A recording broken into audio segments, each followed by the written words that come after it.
Magandang gabi po sa ating lahat. Narito po tayo ngayon sa ating panggabi na online service. Ito po ang inyong lingkod, Pastor Romy Olaso ng Pateros Evangelical Church. Ang pag-uusapan po natin sa gabing ito yung tinatawag na pananabik. Alam niyo po, ang mga awit during sa panahon ng sa lumang tipan, meron silang mga gustong-gustong gawin. No, which nakikita ko na sa panahon natin dapat maging kagaya tayo nitong mga awit, no? Pero bago tayo magpatuloy, tayo po muna ay mananalangin, hingi tayo ng tulong sa ating Diyos para makita natin na ang kahalagahan ng ating pag-aaral, para makita natin bakit kailangan ba pag-aralan natin ang kanyang mga salita. Nakakapanabik po ito. Itong pag-aaral na gagawin po natin. Tayo po bumigay tayo manalangin. Panginoong Diyos, maraming salamat. Dahil muli sa gabing ito, ikaw ang nag-ingat sa amin sa buong maghapon na ito. Maraming salamat. At ito ngayon, nandito po kami sa inyong harapan. Dumudulog po kami sa trono ng iyong biyaya. Kailangan namin, Panginoon, ng inyong tulong, pangunawa, pag-intindi, para makita namin ano nga ba ang ginawa nitong mga awit sa templo. Bakit sabik na sabik siya na pumunta sa inyong bahay-sambahan. Samahan niyo po kami, Panginoon, maranasan din namin yung pananabik sa gagawin po namin pag-aaral ng iyong salita. Sa tulong po ng iyong Espiritu Santo, mauunawa at maintindihan namin ang gagawin po namin pag-aaral. In Jesus' name we pray. Amen. Amen. Kagaya nga po ng sinasabi ko, yung mga awit sa templo, bakit sabik na sabik? Which nakikita ko po, sana meron din tayong ganitong katangian. No? Tignan po natin isa-isa. Unang-una, bakit ba gustong-gusto ng mga awit pumunta sa templo ng Diyos? Una, upang umawit kay Lord. Upang awitan si Lord. Awit 84, 1 and 2. Mahal ko ang iyong templo, o makapangyarihang Yahweh. Nasasabik ang lingkod mo sa templo ay pumasok. Ang buo kong pagkatao ay umaawit na may lugod. Sa masayang pag-aawit ko, pinupuri buhay na Diyos. Alam po ninyo, palagi ko pong sinasabi ito. Yung bawat titik o letra na ating inaawit, lalong-lalo sa loob po ng church, ay nakakapagbigay po sa atin ng kalakasan at nakakalugod. Diba? Inibes ko na po itong nasabi, lalo na pag ginaawit yung kay buti-buti mo. Yung lyrics po ng kay buti-buti mo talagang hindi nakakasawang ulit-uliting kantahin. At hindi rin ang pakiramdam ko po pag kinaawit ko ito, talagang pakiramdam ko talagang hindi ko masukat yung kabutihan ng Diyos. Nasayang nga lang, hindi tayo makakakanta ng kantang yung kay buti. Kasi lyrics po nun, kay buti-buti mo, Panginoon, sa lahat ng oras, sa bawat pag kinakanta ko po yung kahit na anong problema ko po, kahit na anong bigat yung nararamdaman ko, nararanasan ko, maano ka na lang, may iyak ka na, nareklamo ako ng reklamo, ang dami kong reklamo, ang dami kong mga bagay na sinasabi. Samantalang si Lord, kung iisa-isahin ko lang, kulang ang mga daliri ko sa kamay tsaka sa paa para magpasalamat sa kabutihan ng Diyos sa isang araw lamang. Sa loob lamang isang araw. Iisipin ko lang mabuti. Titignan ko lang mabuti. No? Kaya pala itong mga awit, gustong-gusto niya pumunta sa bahay, sa templo, kasi dito niya naaalala. Di ba na pag nandun ka sa loob ng templo, parang ang ano mo sagradong-sagrado. Lalo na papasok na po, tutugtog na, kakanta. Mararamdaman mo yung presensya po ng ating Panginoon.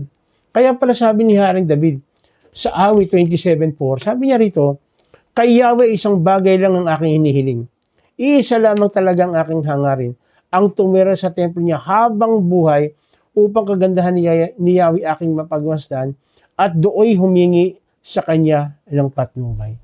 Kaya pala, yung simbahan, yung templo noon, ang tawag noon ng pinagawa kay Haring Solomon, ang tawag dito, bahay palanginan. No, kasi sabi nga dito ni David, doon humihingi siya kay Lord ng patnubay. No? Kaya pala gusto niya pumunta doon sa bahay sambahan. Sabik na sabik si Haring David pumunta sa bahay sambahan kasi doon niya makikita, doon niya mararamdaman. Of course, sa mga bahay pwede, pero parang napakasagrado po pag pumunta ka sa bahay panambahan sa templo. Kaya nga po, dapat meron tayong ganitong yung pag ay naku, linggo na, sasamba na naman, pupunta ako sa bahay templo kasama yung mga kapatiran, kakantahan, papupurihan ng Diyos. Dapat ganun po, may ganung attitude tayo eh. Pag-pray po natin yun. Kasi, kung titingnan po natin, ginawa po ito ng mga unang tao at napakaganda ang nangyari sa buhay po na kanila. Una, bakit nananabik? Kasi gustong umawit kay Lord. Pangalawa, gustong magsaya. Letter B. Awit 84, 3 and 4.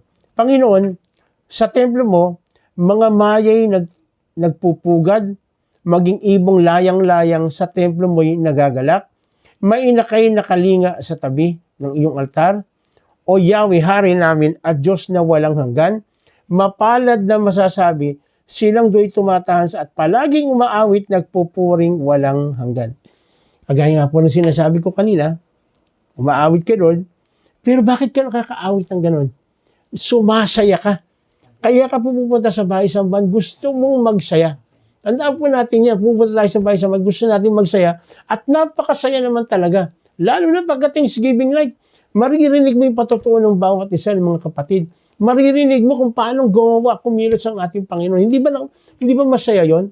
Tapos sa awit ka pa ng awitin na talaga magbibigay-pugay sa Panginoon, hindi po pwedeng hindi ka maging masaya eh. Nasa sayo na yon. Pero palagi ang Lord magbibigay po ng conviction. Hihipuin ang puso natin.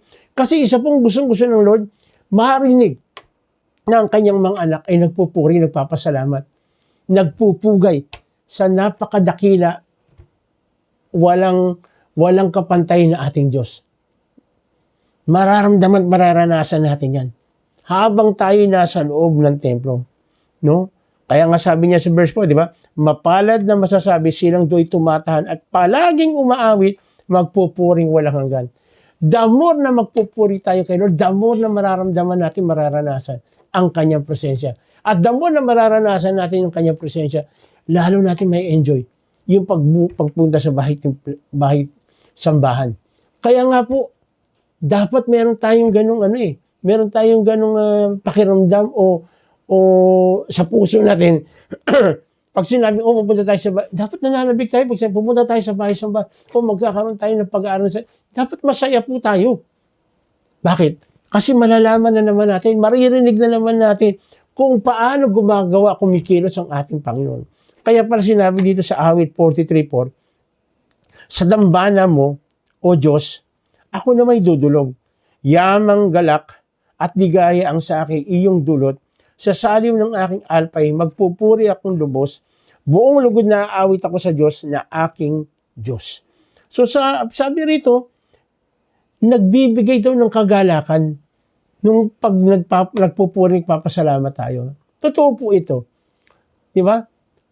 Sa nanay at tatay mo na lang, palagi kang magpasalamat sa ginagawang kabutihan niya. Matutuwa si nanay at tatay. So, hindi ba, ang saya nun, bibigyan ka yayakapin ka ng tatay mo, yayakapin ka ng nanay mo, yayakapin ka ng mga mahal mo sa buhay, yung asawa mo, mga anak mo. Bakit? Kasi nakita masaya, nag-aawitan. Ang saya-saya nito. Kaya nga dapat yata pamagat ito, ang saya-saya. No? Pero totoo po ito. The more na magpupuri, magpapasalamat tayo, the more na mararamdaman natin kung gaano po kasarap ang magpuri at magpasalamat. At pangatlo, sa letter C, upang makasama ang Diyos. Awit 84, 10, 12. Kahit isang araw lamang, mas gusto ko pa sa templo kaysa 1,000 araw na iba ang tahanan ko. Gusto ko pang maging bantay sa pinto ng iyong templo kaysa ako'y tumira sa bahay ng mga palalo. Pagkat ang Panginoong Yahweh, pag-asa at sanggalang, kami pinagpapala mo sa pag-ibig mo at dangal. Hindi siya nagkakait ng mabuting mga bagay. Sa sino mang ang gawain ay matuwid at marangal. Si Yahweh, ang Diyos na makapangyarihan sa lahat, ang magtitiwala sa masasabing mapalan. So, ibig sabihin, the more na pumupunta pala tayo sa templo, the more na makakasama natin ang Diyos. The more na nararanasan natin yung kanyang kapangyarihan. No? Pagkat, sabing ganun dito, pinagpapala niya yung mga anak na lumalapit sa kanya. Saan ba talaga madalas tayo dapat pumunta? Sa templo. Sa bahay-sambahan. Bakit? Lalo na kung kasama mo yung mga kapatid. Makasama natin yung ating mga kapatid, masaya na. Lalo na, nasa kalagitnaan natin ang ating Panginoon. Kasi, pwede sabihin, pwede naman sa, totoo, pwede sa bahay. Kaya lang, hindi nyo ba napapansin, pag nasa bahay, parang hindi natin nagagawa yung talagang nagagawa natin sa church? Tama ba? Isipin natin mabuti. Tama, nakakapag-pray tayo sa bahay, pero parang iba, ang ano talaga po, iba yung dating pag doon ka sa simbahan nagsimba eh. Ay, doon ka nanalangin eh. Doon ka umawit. Pwedeng kumanta ka sa bahay ninyo, totoo po yun.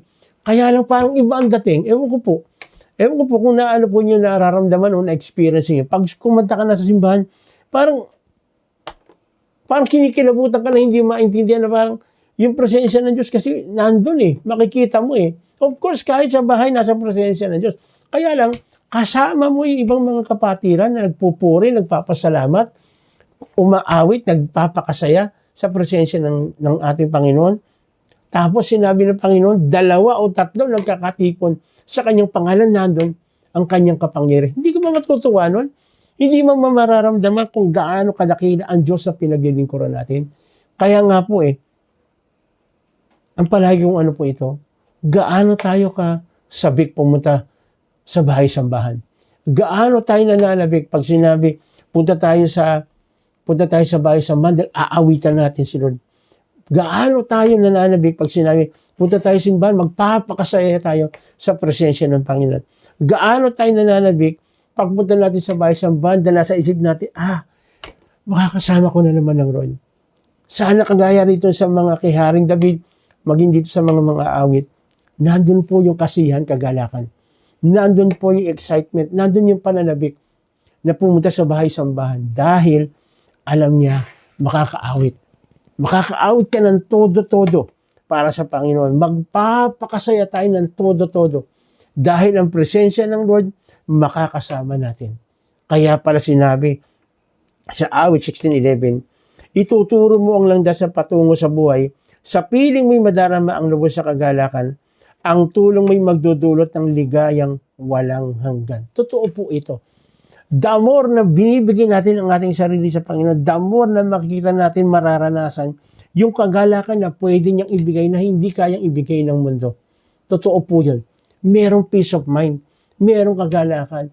No? Lalo na makikita natin yung mga himala na ginagawa ng Diyos sa buhay po natin. Kung iisa-isahin lang natin, uunawain natin, magugulat po tayo. Magugulat po tayo. At sabi po rito sa Juan 10:10, dumarating ang magnanakaw para lamang magnakaw, pumatay at manira, referring to Satan. Naparito ako, Jesus Christ, upang ang mga tupay magkaroon ng buhay na masaganang lubos. Gusto po ba niyo maranasan yung masaganang buhay? Gusto po ba niyo makita natin yung kasaganaan ng buhay?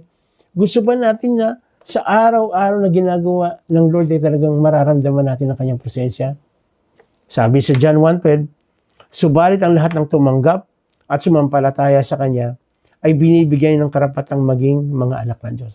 Napakasarap po na masabi na tayo o tawagin tayo o ma-realize natin na tayo anak ng Diyos. At kapag sinabing anak ng Diyos, ang anak ng Diyos, mayroong kagalakang umawit para sa Kanya. Palaging nandun yung kasabikan na palaging pumunta sa bahay para purihin ang ating Ama na nasa langit upang magsaya kasama ibang kapatid, kasama yung ating mga kapatid na anak din ng Diyos upang makasama nating sama-sama nasasamba at for sure, nandun po sa kalagitnaan ang ating Panginoon. Kapatid, sa mga oras ito, nararanasan mo ba yung ganitong sinasabi ng mga awit at ni Haring David? Meron ka bang pananabik na pumunta sa bahay-sambahan, puntahan, umawit para sa Panginoon? Gusto mo maging masaya? Ang tunay na kasiyahan ay nasa bahay-sambahan. Makikita mo, mararanasan natin. At dito sinasabi, makakasama natin ang ating Panginoon. Kaya pala sinabi niya ni sinasabi ng mga Israelita mula kay Haring Solomon. Ang templo ay tatawaging bahay-sambahan. Ang templo ay tatawaging bahay panalanginan. Ang templo ay magbibigay sa atin ng simbolo ng kabutihan ng ating Diyos. Kapatid, gusto mong maranasan ito? Napakasimple. Tumanggap ka at sumampalataya sa ating Panginoon at ikaw ay bibigyan ng karapatan na maging anak ng Diyos. At bilang anak ng Diyos, mararamdaman mo, mararanasan mo, at may experience mo kung paano ba talaga umawit kay Lord kasama mong kapatid sa templo. At makikita mo kung gaano kasaya, gaano tayo bibigyan ng Lord ng kagalakan, kasiyahan na gawin ng mga bagay na ito. At salamat dahil ang ating Diyos ay hindi madamot kapag ginawa natin itong mga bagay na ito. Tayo ay talagang sasamahan niya sa lahat ng journey natin, sa lahat ng yugto ng ating buhay. Gusto mo ba ito, kapatid? Kung ito ninanais mo, anyayahan kita na sumunod ka sa panalangin na aking gagawin bilang pagtanggap at pagsampalataya sa ating Panginoon. Tayo pumikit, tayo manalangin. Panginoon, maraming salamat. Dahil ikaw ay isang Diyos na palaging nangungusap. Ikaw ang isang Diyos na palagi nagbibigay ng kagalakan sa amin. Ikaw ay isang Diyos na palagi gusto mo na kami isamahan sa lahat ng aming journey, sa lahat ng yugto ng aming buhay. Lord, patawarin niyo po ako. Patawarin niyo po kami. Na minsan o madalas, nakakalimutan namin na ang tanging pag-asa namin ay nasa inyong mga kamay. Kung minsan, hindi na namin nagagawa na umawit para sa inyo, nag-iintay ka lang naman para kami ay lumapit, umawit, sambahin ang iyong dakilang pangalan. Kaya pala kung minsan, o baka madalas pa, wala kaming kagalakan, wala kaming kasiyahan. Kahit na anong gawin namin, parang may something, may kulang. Kaya sa pagkakataon ng Panginoon, kagaya kay Haring David, ako po ay lumalapit at nagpapakumbaba, humihingi po ng tawad sa lahat ng aking pagkukulang, sa lahat ng aking pagkakamali. Tinatanggap po kita at ako'y sumasampalataya na ikaw lamang ang tanging pag-asa ko sa buhay na ito. Yes, Lord. Kapatid, sa mga oras ito, kung ginawa mo itong bagay nito, tumanggap ka at sumampalataya ka sa ating Panginoon at ikaw ay tuturing na anak ng Diyos, isang pribilehiyo na binibigay ng Diyos para tayo makaawit sa Kanya. Maging masaya tayo, samahan tayo ng Lord. Kung meron kang physical na karamdaman sa mga oras na ito, sige, sabihin mo sa ating Panginoon, makikinig siya. Makikinig siya. Anong physical na karamdaman mo? Gusto mo ng kagalingan? Pagkakaloob ng Lord yan. Pagkakaloob ng Lord yan. Sige, by faith maniwala ka. Hiningin mo sa Kanya. Yes, Lord. Yes, Lord. Salamat, Lord. Salamat sa kagalingan. Meron kang problema sa iyong asawa, sa iyong pamilya, sa iyong anak, sa iyong kapatid, sa iyong magulang. Gusto ng Lord, matuto tayong magpatawad at matuto rin tayong humingi ng tawad. Bigyan tayo ng Lord ng malinis na puso. Hilingin natin malinis na puso, malinis na isipan. Alisin yung anumang galit, alisin man yung anumang klase ng hinanakit o puot sa ating puso. Yes, sir. Financially, gusto ng Lord ibigay ang pinakamaganda, pinaka-the best sa atin. Gusto ng Lord maging masaya tayo. Pero ang tanong, talagang hinihiningi natin sa ating Panginoon yung ating pangangailangan? At baka naman, tulungan tayo ng ating Panginoon. Tulungan niyo kami, Lord, na huwag kami makalimot kung ano yung mga meron kami. Bagos magpakasaya kami, umawit kami para po sa inyong dakilang pangalan. Kasi yun lang talaga magbibigay ng satisfaction sa buhay na ito. Kaya pala sinasabi mo po, Lord, mapunta man sa amin ang buong mundo kung ang aming kaluluwa ay mawawala, anong saysay? Kaya Lord, ang aming sarili, binibigay mo na po namin sa inyo totally. Ikaw na po magpatakbo ng aming buhay. Hayaan niyo po, Panginoon, palagi maisip namin na kami mahal na mahal mo, na dapat suklian namin yung pagmamahal na yan. Salamat po ng marami. Salamat po ng marami. Kaya rin, Panginoon, salamat po sa aming mga kapatid, nagdidiwang ka ng kaarawan, kanyang anniversary, extension ng buhay. Maraming salamat po. Maraming salamat po. Lord, muli tinataas namin yung aming mga kapatid na sinalanta ng bagyo. Ikaw na kababatid, nakakaalam kung ano po ang po pwede na maitulong, magawa, lalong-lalo ng aming gobyerno. Huwag silang pabayaan at tulungan niyo po, Panginoon, ang lahat ng LGU, maging ang national na government ay tulungan. At kung ano man, Panginoon, yung lesson ay tinuturo mo sa bawat sa amin kung bakit mo pinayagan ito, makita namin ito ng maliwanag. Kasi naniniwala kami, Panginoon, ikaw lang ang pwede. Ikaw lang po pwede magbago ng aming isipan at aming puso. Makita namin ng maliwanag kung bakit yung pinayagan na mangyari itong mga bagay nito sa aming bansa, sa aming mga kapwa Pilipino. Alam po namin, Panginoon, ikaw lang ang pwede yung paliwanag nito. Kapag nakinig kami sa sinasabi ng tao, baka mamaya magkamali pa yung perception namin. Ayaw namin, Panginoon, to. For sure, may gusto kong sabihin, may gusto kong paliwanag. Makita namin ng maliwanag ito. Opo, Panginoon. Opo, Panginoon. Pagpalain niyo po, Panginoon, bansang Pilipinas. Tulungan niyo po ang aming presidente, pinakamababang nanunungkulan sa gobyerno, upang maganap yung mga bagay na dapat gampanan ng bawat isa. Kasi naniniwala kami, Panginoon, ikaw lang naman talaga ang pwede magbigay sa amin ng totoo na kagalakan, kasiyahan. Ikaw magbibigay lahat ng aming pangangailangan. Kaya sinusurrender namin lahat sa iyo. Lord, nakikita niyo po ang kalalagayan ng bansang Israel. At ikaw mismo nagsabi, ang sino mang magpala sa Israel ay yung pagpapalain. Lord, maranasan ng Israel ang ibig sabihin talaga ng tunay na pag-ibig na nagmumula sa iyo. Kaya ngayon pa lang, Panginoon, maraming salamat na po. Dahil lang po namin, marami ka pang gustong ibigay at sabihin sa amin. At sa gabi ito, Panginoon, salamat po sa iyong mga salita na muli sinabi mo po ang kahalagahan na kung meron po kaming puso para po sa inyo. Kapag meron kaming puso sa inyo, sigurado, palagi kaming nananabik, pumunta sa bahay-sambahan, awitan ka, magpakasaya sa inyong presensya, dahil gustong-gusto namin, Panginoon, lalong maranasan, maramdaman ang inyong pagsama sa lahat ng aming ginagawa, sa lahat ng aming pagpupuri. Kaya ngayon pa lang, Panginoon, inaangkin namin na gagawin mo at mangyayari lahat ng bagay na ito kasi hinihingi po namin ito sa pangalan ng aming Panginoong Sus.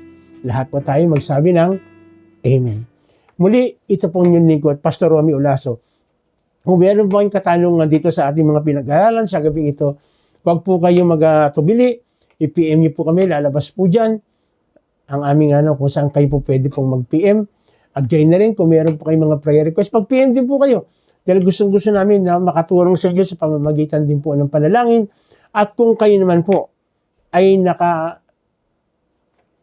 nakakuha ng sagot sa inyong mga panalangin, please naman, pakiusap lang po. Kami po ay informed din nyo dahil ito po ay isang kalakasan sa amin na makita, maramdaman namin, malaman namin na ang mga ginagawa namin sa bawat ganitong gawain ay merong nangyayari. Isa na pong kagalakan kasiyahan to sa amin at magpupuri tayo pare-parehas sa kabutihan ng ating Panginoon. Muli, ito po yung lingkod, Pastor Romy Olaso, ng Pateros Evangelicals, nagsasabing, pagpalain po tayo ng ating Panginoong Jesus.